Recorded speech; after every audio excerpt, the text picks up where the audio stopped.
And so looking back, kind of with the benefit of hindsight on that experience of, coming together with a partner, merging a business, or even just kind of growing a business together, is there anything that you would recommend to a consultant in a similar situation if they're right now thinking about, should I get involved with a partner? Should I try and do this myself? Of course, everyone's situation is different. There's no one way to do it, but are there any kind of like, hey, make sure that you look out for this, or have a partnership agreement, or like, are there any best practices that you would highly recommend to people who might be considering partnering?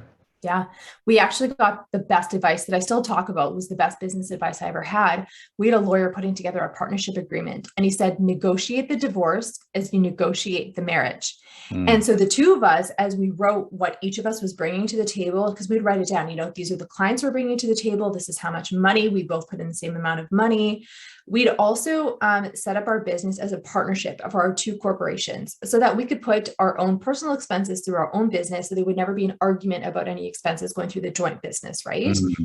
mm, But we also decided what would happen in the case of whatever scenarios it might be. I mean, it was not a hugely extensive list of scenarios, but one of them was about if one of us wanted out, what would right. happen? Who would get which clients? These were my original clients that I brought into the business, because I'd actually had Granville Island Brewing, for example. And, I've spent so many years in the beer industry, love the beer industry. So that'd be a client that I would keep, and what would be the clients that she would keep. So it was Right. very clear. And Lindsay and I were not best friends before we set up the business.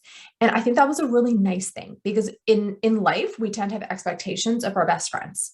So Mm, her and I didn't have expectations of, and also we didn't let friendship come into it.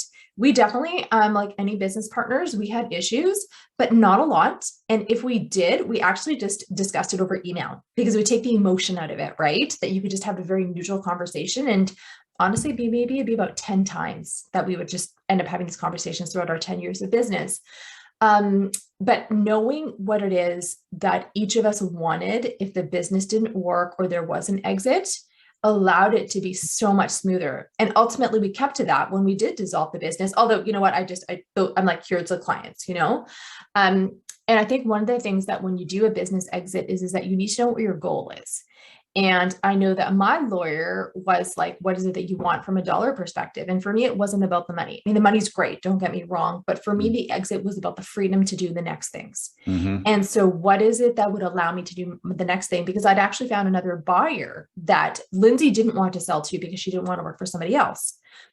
That exit would have been much more lucrative from a money perspective, but I would have had to do an earnout for 2 years. Right. So if freedom is my goal, then which buyer am I selling to?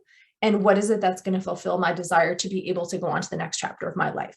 And so for me, it was actually selling to Lindsay, because I was done in 6 weeks, and then consulted back on a few key clients. So I think that's also part of the process as you do an exit, is that what's your ultimate goal that you want out of this, and being able to be very, very clear. Yeah. No,